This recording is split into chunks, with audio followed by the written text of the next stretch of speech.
New sponsor, TeleRx. I crossed paths with TeleRx because I had a severe allergic reaction to getting stung the other day because Florida's trying to kill me apparently, and I had to get an EpiPen. I could not afford an EpiPen at my pharmacy. They wanted $500. TeleRx goes direct with consumer. Their EpiPen, for instance, is 50% what my local pharmacy wanted, so I actually could afford it. You can get 20% off with promo code Allison. They don't require any data. You don't have to tell them about your medical issues at all. It's a patient privacy issue for them. They're also one of the online pharmacies that come up during the COVID pandemic era to protect patient choice.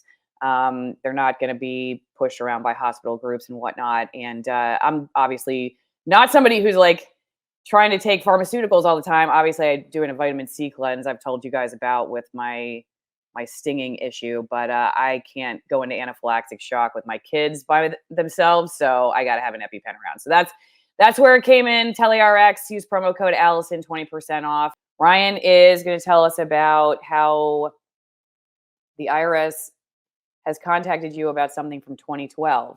And we've been hearing a lot about what's going on at the IRS. I don't know what to believe about it, but it's very troubling that whatever in 2024, that 14 years after, I thought there was a limit, Ryan. Like, tell us what's going on first, then we'll go into what the rules are about all this. I think it was last month in the beginning. I've been dealing with a lawsuit. The lawsuit side of this, and this was important. I think these have been gotten kind of conflated in the conversational side of this in the community, is that there's two separate things happening. Well, three technically, is I'm being sued from the two separate people, two separate lawsuits, but through the same lawyer, which to me just screams either this lawyer decided to go after me or somebody's putting him to it. But, my lawyer also feels that this just doesn't add up. The way that they're engaging with the process, it doesn't seem that they're interested in, it's this ambulance chaser type kind of where they just lob letters at everybody and try to get you to settle. And so we tried to kind of meet something, and it just doesn't seem like they want any kind of conclusion. And so my lawyer's confused by this. And so my perspective, and he agrees, that this seems kind of like a coordinated effort to hurt me. It just makes sense from one lawyer having two separate cases, like, just either he did it or somebody else. I don't know. It seems very strange to me.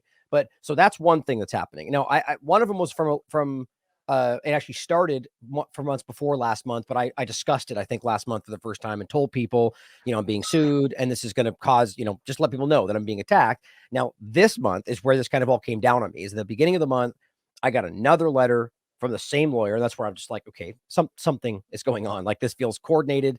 And then like it was like the next day, I get a letter from the IRS that says that I owe $30,000 from 2012 that I wasn't aware of, and that say that somehow that this has been there that I didn't know, and that now because I haven't been paying it that I owe so much by the end of the month, or they're going to levy my assets.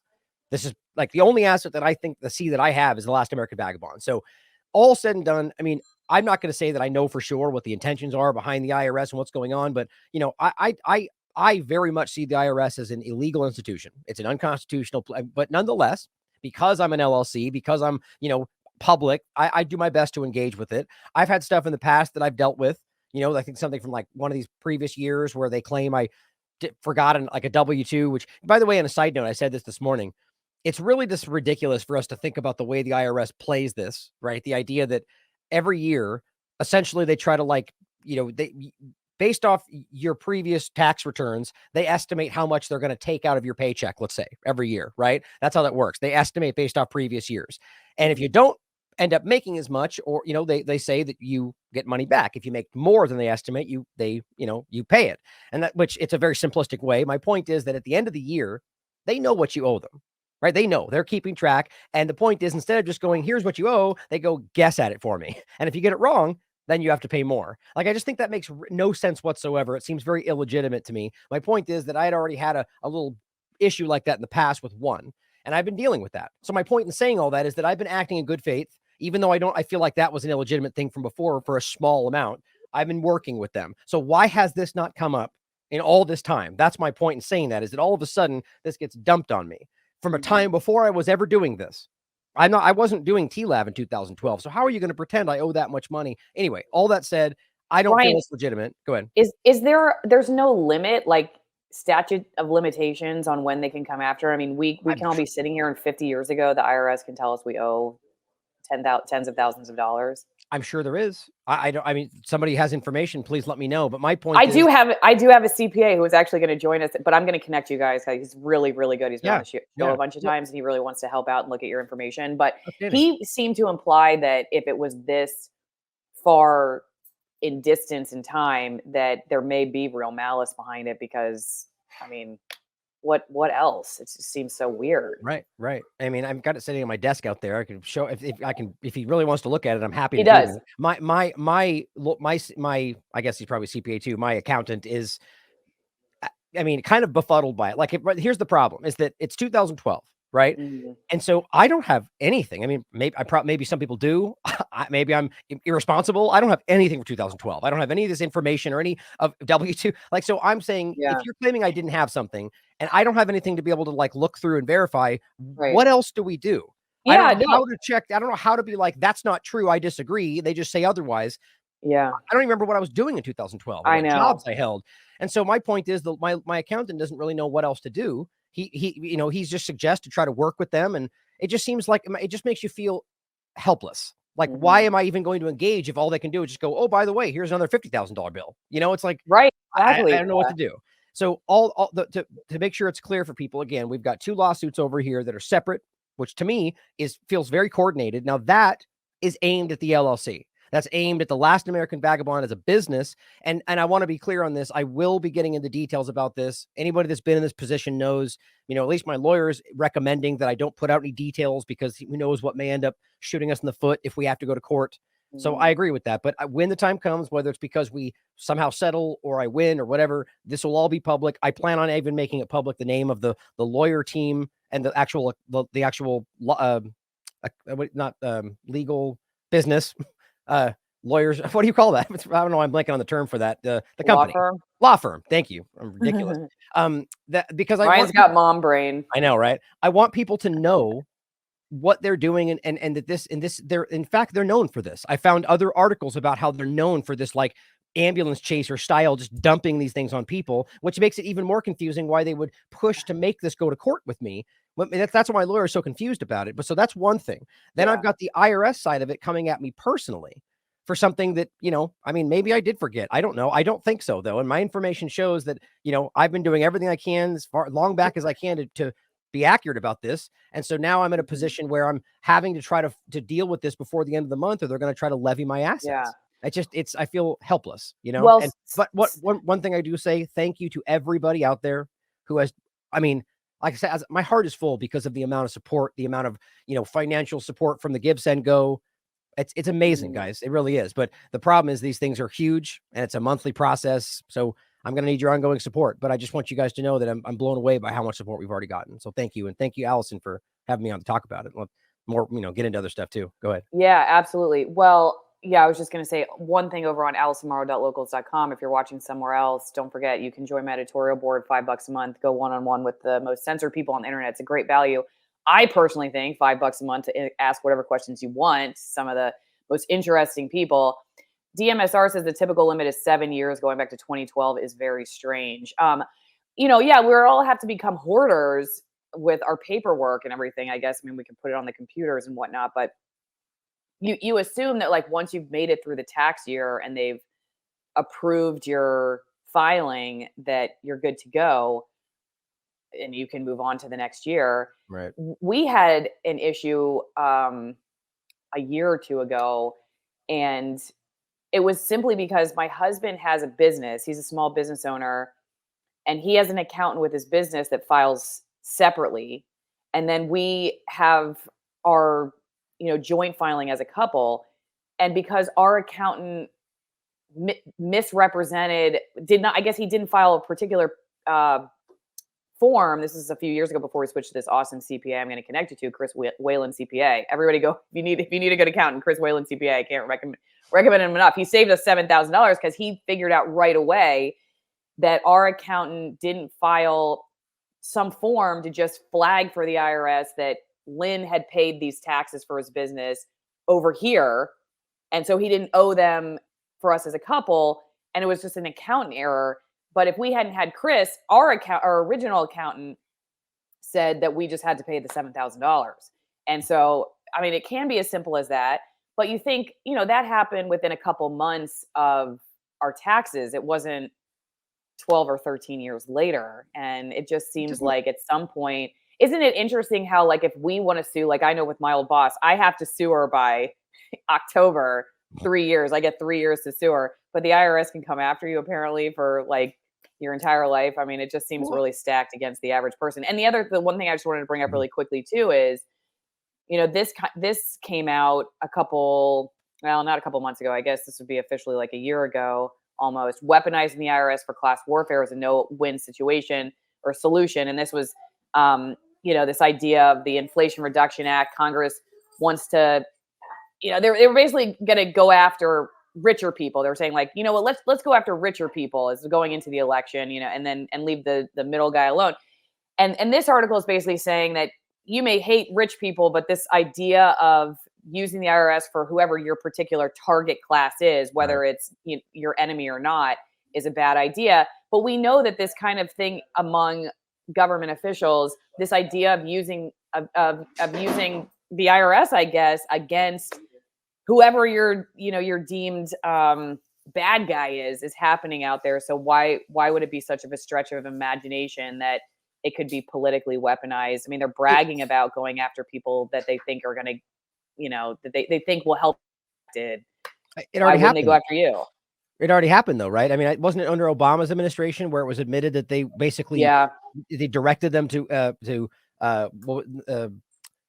carry out an investigation. What's the term for the IRS? When they do the audit on political opponents, like just because of their political ideology. That's already yeah, happened. So what I was going to say about your situation is, I mean, this is what's so frustrating about this whole thing. I mean, there was I forget the exact year, but there was before this year, we didn't have any income tax. Like this just didn't exist and the country was flourishing. And the point is that we're at a point where it gets more and more egregious.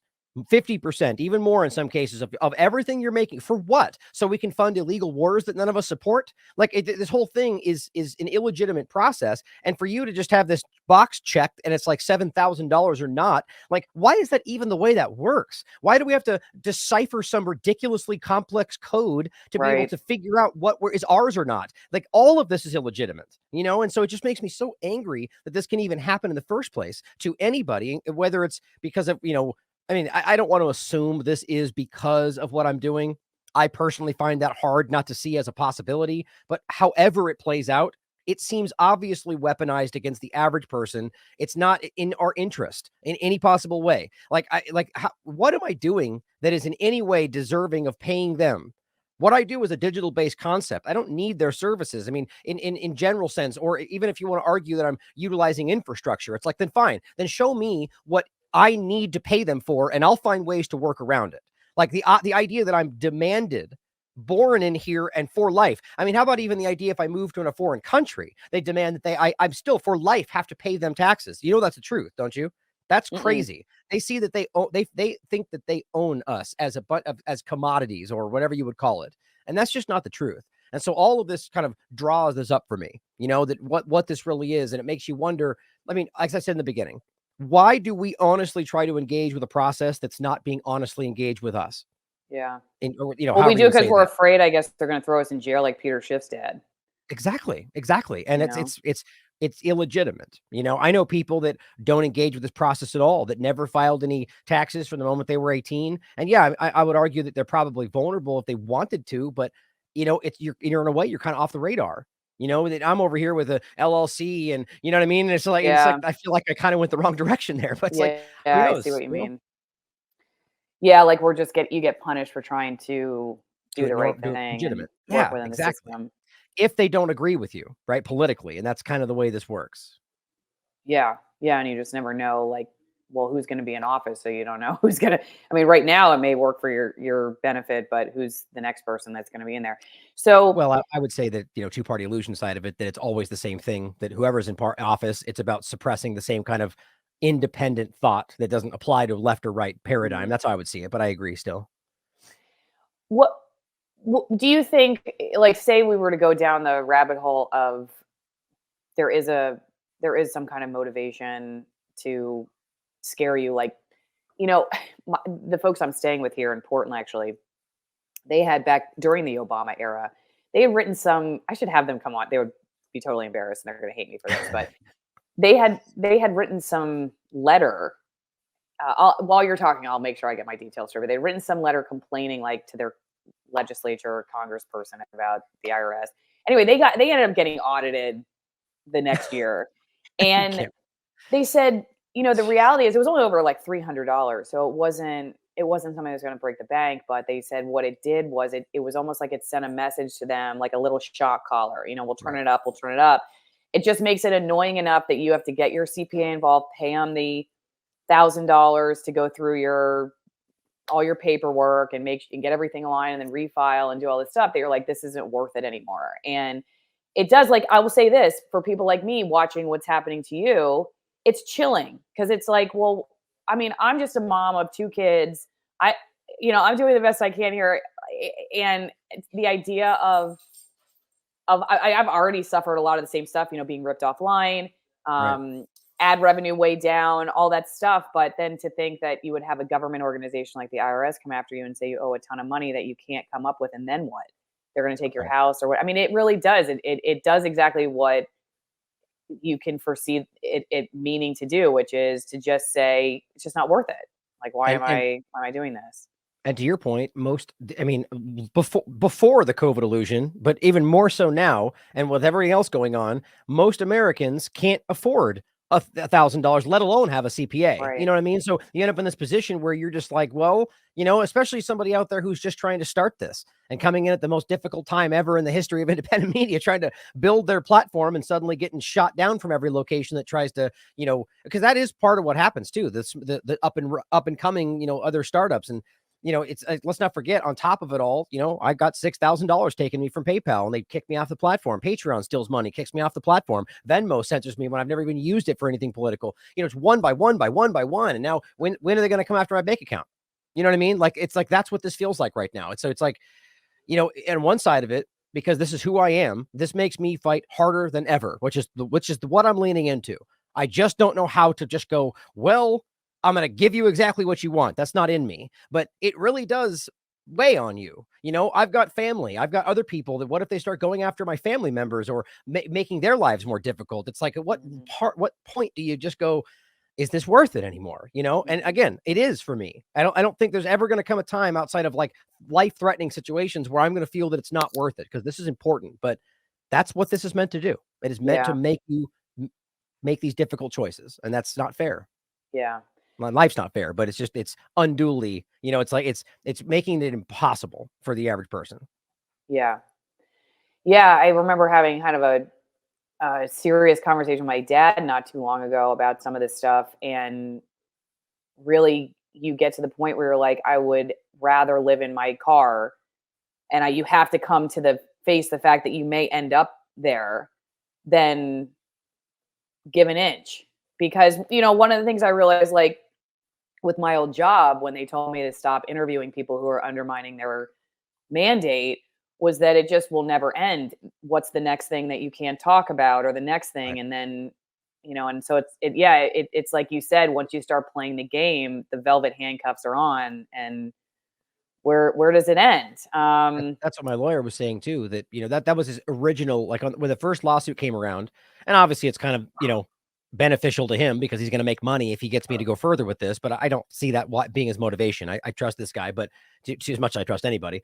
But his point was, with these ambulance chaser types, if you pay them off, it's sort of like opening the floodgates. Yeah, They go, okay, this guy is going to give us money if we throw a threatening right. letter at him. And so his point was, you usually push back, and usually that makes them go away. That's what his experience was. And to me, it's going the other way, so Yeah. it's that's why I'm confused by it. But Yeah, it's funny. This kind of sort of related, but my dad was telling me, like, a couple decades ago when he first got into medicine, there was this group of doctors that went out with. This is before he knew all the stuff he knows now. They actually went out to dinner with insurance agents and malpractice insurance agents, and he heard, like, the top dog person of the practice say, come on, you guys, we're not really after the doctor, we're after the insurance money. And essentially the message was, if a doctor didn't have malpractice insurance, they were less likely to sue, because Yeah, this was a law group that worked with insurance agents. That's what it was. And they were like, we wouldn't sue because there's no money. So they just want the insurance money. So the message was like, just if you just don't get malpractice insurance, I mean, it's scary, but they're probably going to be less likely to sue you because you don't have any money for them. It's all about the money. It has nothing to do with the patient, So being gross. harmed or anything. I know. So that he was like, okay, that taught him a lot about that. Okay, so you're sitting here and you're thinking, I definitely need a drink to get through the rest of the show. And the good news is, I have a drink for you at AllisonWinePromo.com. You get my extremist altitude wines. You want to be an extremist? You don't want the IRS to come after you. You don't want to go to federal prison. Then just start here. Dip your toes in. Well, don't dip your toes in the wine glass. Dip your toes in extremism and drink the actual wine. You unfriended grandma because you believed some story that you saw out there. Turns out Ryan told you it's completely false because you've been watching T-Lab.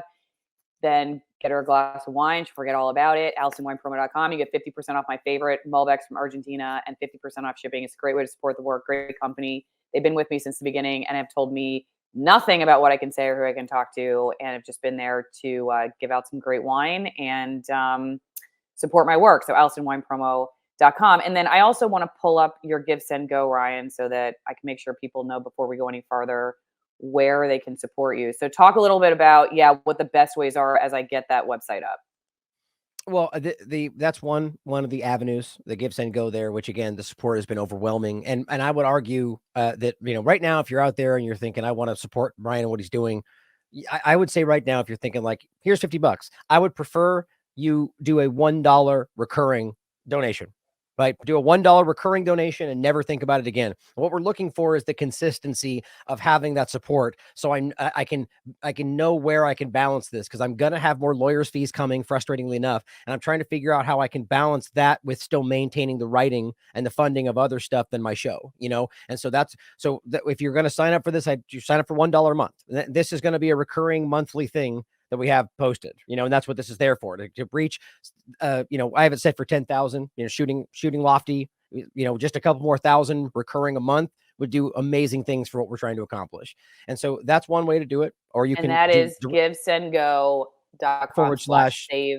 Yeah. T-Lab. Sorry. Givesendgo.com / save T-Lab. Okay. And that is one way you that's an obvious, consistent way through Give, Send, Go. I've never seen them do anything. I've done 3 with them. They've never had an issue with me. So I think that's one good way. But you can do our mailing address, which is listed on the website, 113 Murfreesboro. It's on there somewhere from off the top of my head. But that's our mailing address. You can just do direct mailing. You can do donation right on the website. It's right on the homepage, or the donate button right there on the menu bar. Or just what do we have? Buy me a coffee, subscribe star, locals, we have all sorts of stuff, just, I think what's important is just trying to find a way to do like a $1 a month recurring concept. And that's kind of what I'm asking for at the moment. But it's been amazing, guys. I mean, even just like, if you go back to the Give, Send, Go for a second. Oh yeah.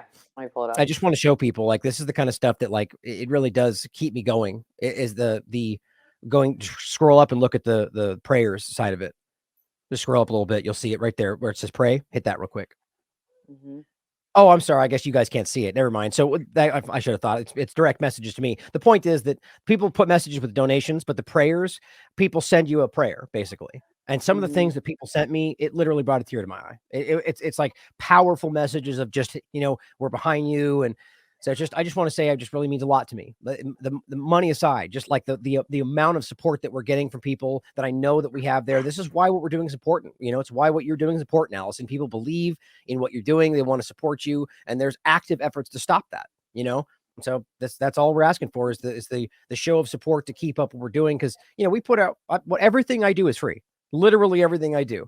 4-hour content, interviews, it's all free everywhere other than platforms. I put it behind a paywall so you can support us there if you want to, but it's free and 14 other platforms. So what this is, if you see value in what we're doing, if you believe in what we're doing and you see value in our work, $1 a month. Okay. So I'll go head over there after the show. If you like, Ryan also has he gave you the address. I have that too. You don't want to use a credit card. PO Box 3355, Denellen, Florida 34432.